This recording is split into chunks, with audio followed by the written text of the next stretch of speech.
Assalamualaikum warahmatullahi wabarakatuh. Alhamdulillahirabbil alamin. Allahumma shalli ala sayyidina Muhammad wa ala ali sayyidina Muhammad. Ketemu lagi dengan channel Kang Surur. Ada sebuah pompa air, ini pompa air sumur dangkal Panasonic JP129. Mereknya udah polos, ini tutupnya udah diganti. Ini kasusnya, ini sebenarnya pompa untuk sirkulasi kolam ikan, tapi kebetulan kata pemiliknya kecemplung dan masih hidup di dalam air. Makanya kendalanya ini sebenarnya nyetrum, sama katanya nggak ada hisapan, terus sekarang juga suaranya agak kasar. Jadi masalahnya mungkin ya karena gulungannya basah, nyetrum, terus karena hisapannya ini juga nggak tahu, nanti kita cek dulu. Sekarang kita hidupkan aja.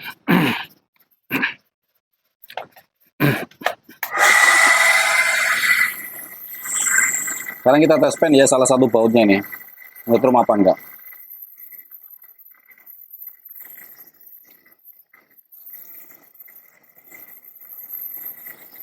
Nyala. Ini nggak nyala. Kemungkinan karena ini udah beberapa hari, udah diangkat dari air, mungkin kemungkinan spoolnya udah mulai kering sehingga tidak ada radiasi setrum dari spool ke bodi. Jadi sekarang tidak nyetrum. Kita nggak nyetrum lagi. Sekarang kita cek hisapannya. Katanya nggak ngisep. Masih ada ini. Kita tutup sini ya. Nah, tutup sini. Bagian input yang ngisep, bagian hisapannya kita tutup, kita isi sampai penuh sini.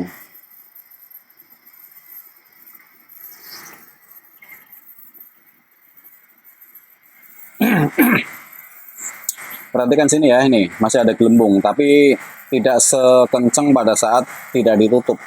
Sekarang ditutup, gelembungnya udah berkurang dan ini hisapannya juga kuat. Tetapi kalau kasusnya seperti ini hisapannya kurang maksimal karena masih keluar gelembung, tetapi udah ada hisapan. Kalau untuk pompa kolam ikan, sebenarnya ini harusnya udah naik. Kemungkinan pemiliknya masang pipa hisapannya di sini itu tidak dilem, hanya dimasukkan begitu aja. Bentar. Nah, hanya begini, dicelupkan begini aja.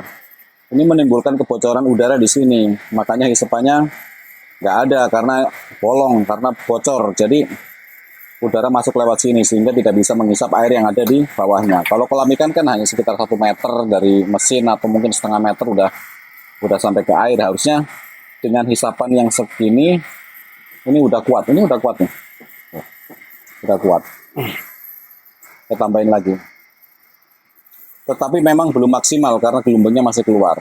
Kemungkinan mungkin sealnya juga udah agak usia, udah agak tua karena mungkin mesinnya hidup terus, jadi permukaannya sudah kurang maksimal untuk gesekannya. Tapi hisapannya masih ada, nih masih kuat nih.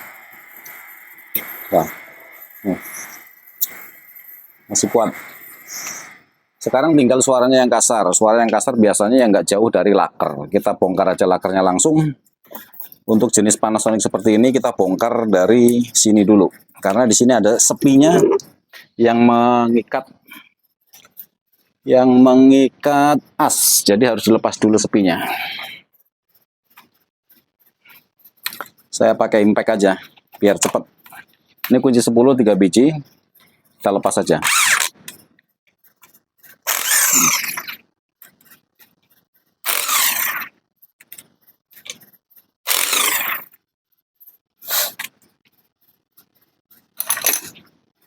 Kemudian kita congkel ya, tutup impellernya ini yang kuningan ini pakai obeng min begini. Kita congkel mutar biar enggak miring, keluarnya lurus. Nah. Kemudian ini impellernya kita angkat, tapi ini ayahnya agak kencang, kita pakai tracker. Tracker aja.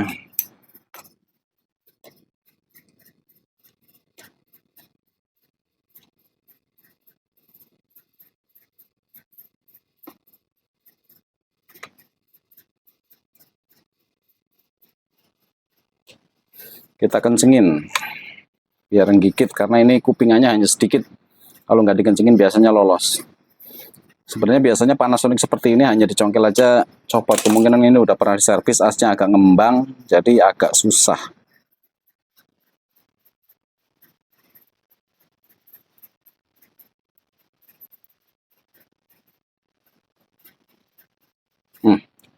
Impellernya sudah dapat.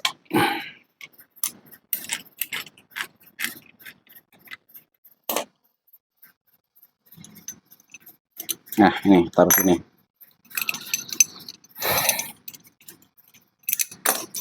Kemudian kita lepas snaplingnya. Ini yang kunci asnya ini. Kalau snaplingnya nggak dilepas, ini nggak bisa keluar ke sana. Sementara kita mau ganti bearingnya di dalam sana. Kita lepas dulu.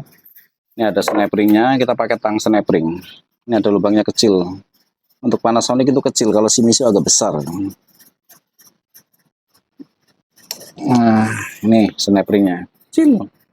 Jangan sampai hilang, kita simpan. Udah ya, sini selesai. Nanti sealnya biar copot sambil dilepas ke sana sambil copot. Ini sekarang kita balik ke sini. Ada baut 3 ini penutup kipas pendingin, tapi di sini tinggal 2. Jadi ini kita kendorin aja, nggak usah dicopot. Nah, ini ada satu lagi. Nah, udah copot, kendorin aja. Kemudian ini kipas pendinginnya kita lepas pakai obeng plus juga. Nah, kita taruh sini, kita congkel. Nah, seperti ini, copot. Kemudian ini ada bautnya 3, pakai obeng plus juga untuk melepas dudukan laker yang belakang.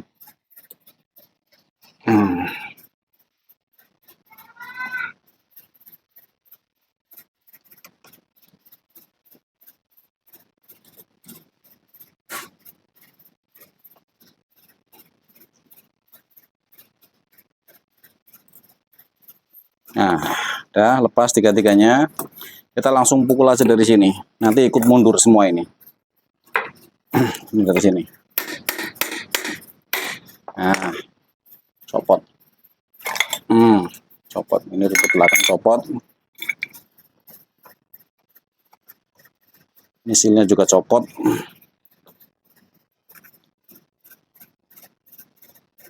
Nah, misilnya jangan sampai hilang yang dari sini. Misilnya. Nah, kita taruh dulu. Nanti kita pasang nanti aja. Jadi ini gulungannya yang terendam. Ini gulungannya memang agak-agak lembab-lembab, tapi nanti setelah terpakai, kena kipas dan panas, biasanya kering sendiri. Yang tadinya nyetrum aja sekarang udah nggak nyetrum, karena udah dipakai, udah selang berapa hari gitu, jadi udah mulai mengering ini. Sekarang kita ganti aja nih lakernya nih.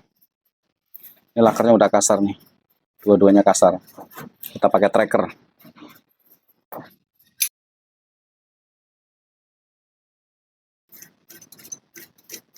Oke, kita pasang ke sini cangklong begini. Nah,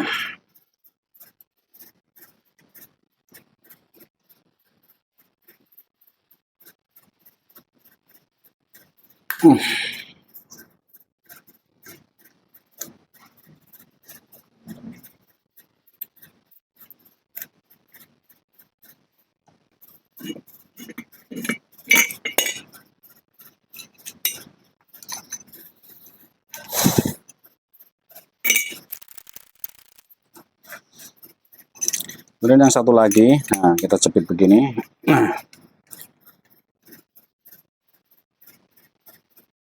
Nah, tinggal tarik.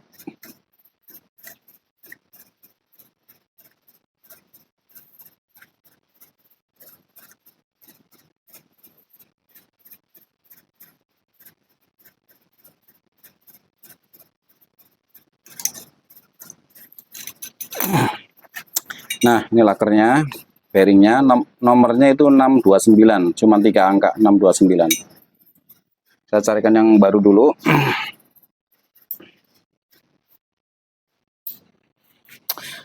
Oke nih ya, ini laker yang baru, nomornya 629. Mereknya apa aja terserah. Nah, ini yang lama kita buang. Sekarang kita pasang ke tempatnya, ini. Nah, sama sini. Kemudian kita gunakan pipa yang pas. Ini. Cari pipa yang pas di sini nih. Jadi masuknya itu pas di sini. Jadi nanti pas yang dipukul, yang kedorong yang bagian dalamnya. Jangan dipukul bagian luarnya. Nanti sepeleng. Ini. Nah.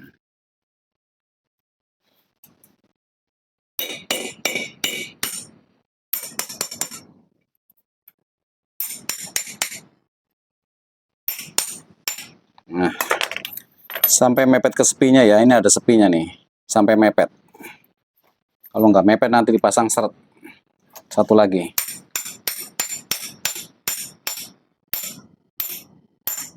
Dah.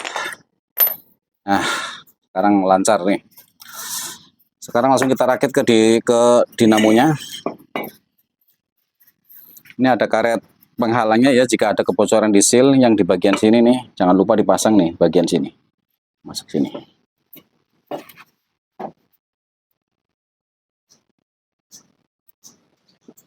Kemudian asnya kita pasang.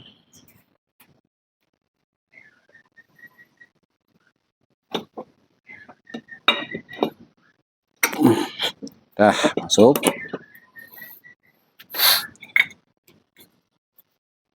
Tutup belakangnya kita pasang ya, begini. Nah, kita paskan dudukan bautnya.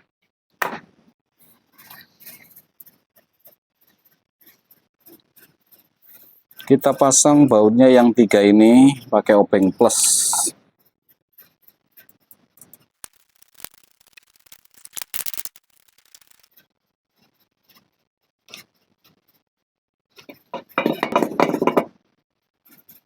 Nah, lancar udah.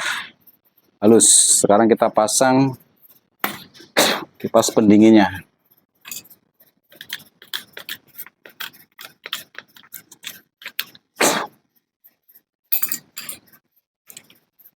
Seperti biasa ya, ini ada coakan, ini ada tonjolan, pasin. Nah, jangan lupa kita pasang bautnya.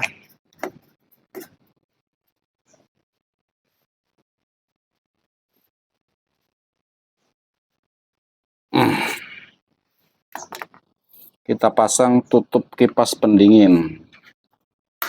Nah, bautnya tadi kan nggak kita lepas, kita kencengin aja, jepit. Nah, yang sini,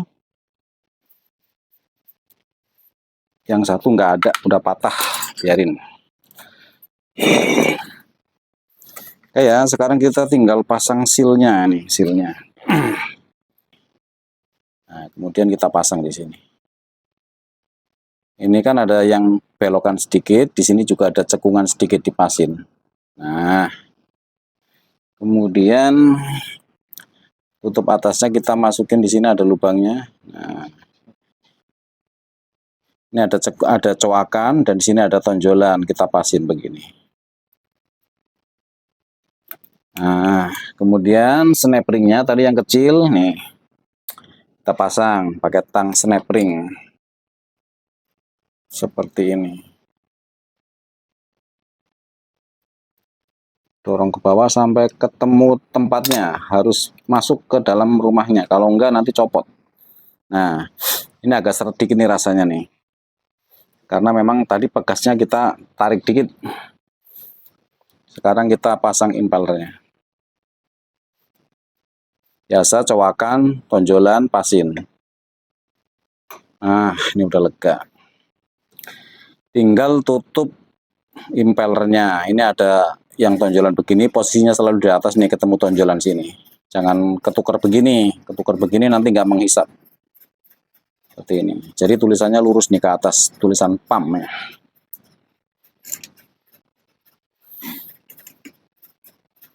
Kita pasang bautnya yang 3 ini pakai kunci 10. Pakai impact.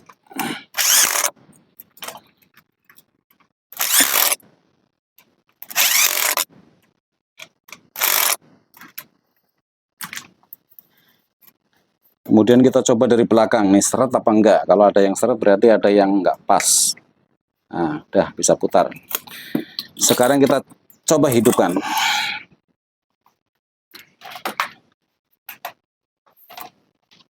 Ini colokannya saya colok. Nah, saya hidupkan. Suaranya udah halus banget. Hampir nggak kedengar. Sekarang kita cek hisapannya. Kasih air.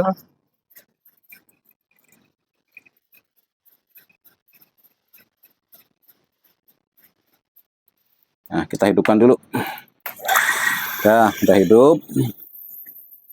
Kita isi air sampai penuh. Sekarang kita tutup bagian sininya. Bagian hisapannya. Kita isi lagi sampai penuh.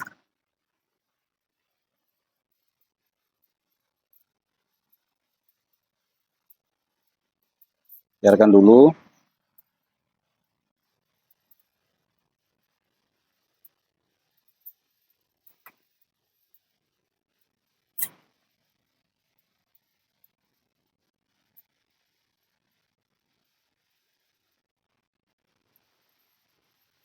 Perhatikan ya, tetap masih ada gelembungnya, padahal pegasnya udah saya tarik tadi. Berarti memang permukaan silnya itu udah kurang bagus.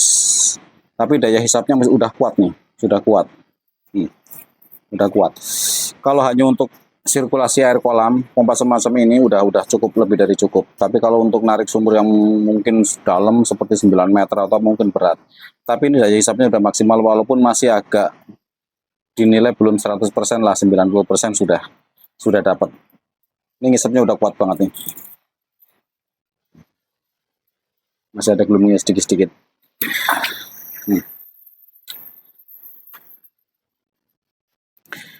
Jadi begitu ya, masalah laker kasar, hisapannya nggak ada. Jadi kemungkinan kemarin-kemarin hisapannya ada, cuman masang pipanya ini nggak dilem. Sebenarnya nggak dilem, dikasih siltip sedikit sini biar agak gigit, biar nggak bocor, kemungkinan airnya naik. Cuman karena mungkin yang punya main colok seperti ini, sehingga tidak ngisep. Kemudian suara yang kasar itu berasal dari bearing yang sudah kerendam air. Kemudian dinamo yang nyetrum itu berasal dari sepul yang basah. Karena ini kecemplung kolam. Setelah dikeringkan udah berapa hari ini diantar ke sini, saya biarkan. Ternyata udah kering dan sudah tidak nyetrum lagi karena radiasi lewat air dari gulungan itu sudah kering, jadi nggak nyetrum lagi. Jadi itu aja ya permasalahan ini pompa kecemplung kolam ikan. Penanganannya seperti itu, ganti bearing, insya Allah aman. Yang penting jangan dihidupkan pada saat kerendam. Biasanya kalau dihidupkan pada saat kerendam, dinamonya bisa mati. Saya kira itu aja. Terima kasih semuanya yang sudah subscribe di channel saya. Apabila masih ada yang mau ditanyakan, silakan ditanyakan di kolom komentar. Terima kasih semuanya. Assalamualaikum warahmatullahi wabarakatuh.